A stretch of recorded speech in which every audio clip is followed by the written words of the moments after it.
There's a new threat in today from Hamas. It now says it will postpone the next hostage release, which is set to take place this coming Saturday in Gaza.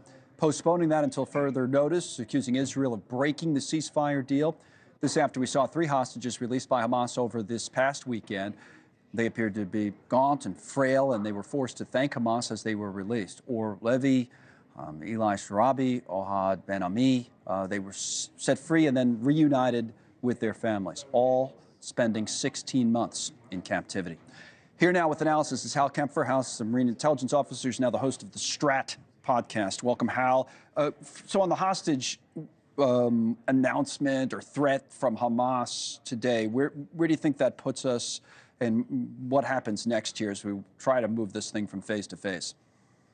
Well, Connell, it's a setback. There's just no other way to put it. In fact, the mediators talking about the next phases of negotiation are saying that things are not looking good right now, that this is a setback. And of course, they have cited, Hamas has cited a number of things. They said there were still Israeli airstrikes in Gaza. But a lot of this seems to go back to President Trump's statement about taking ownership and displacing the Palestinians who were there into other countries. And this has kind of set basically, certainly Hamas, but set the Palestinians on fire, if you will, this idea. And of course, it was also, this is coinciding with events in Tehran, where you have Hamas leaders meeting with Ayatollah Khomeini. All right, let's talk about the Trump proposal then a bit. That I have on the tablet. We can put it up, generally speaking here, about his idea for the U.S. to take over the Gaza Strip. But what you're getting at is what happens to the people, right? 2+ million people to be moved out. And his latest comments say that at least for now, they would not necessarily, be that they would not necessarily go back. They might stay somewhere else, as he's kind of put it. So you're saying that certainly has disrupted things, right? So now what? What's Trump's next move, I wonder, in all this? Well, I think President Trump's next move is to basically work within the negotiation framework. There is a meeting that's been set with a number of Arab nations in Cairo.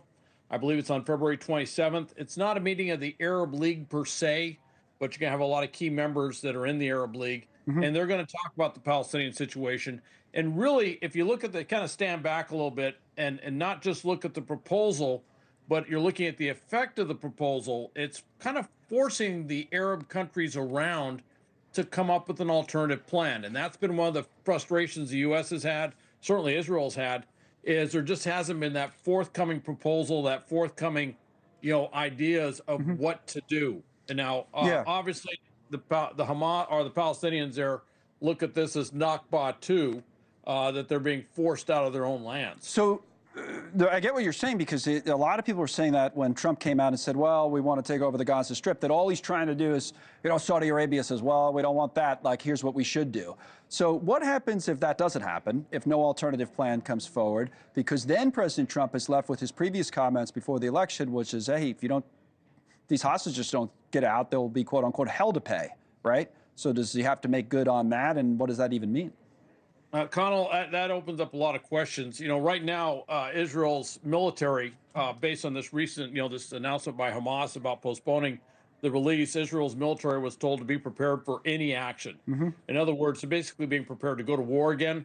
I don't know if the U.S. would put boots on the ground, so to speak, in Gaza, but you could see a very forthright U.S. support of Israel using perhaps military means to go get the hostages if everything else fails. Right. Yeah, because you have to always wonder. It's one thing to say this is the goal, but if they don't go for it, then what? Hal, thanks.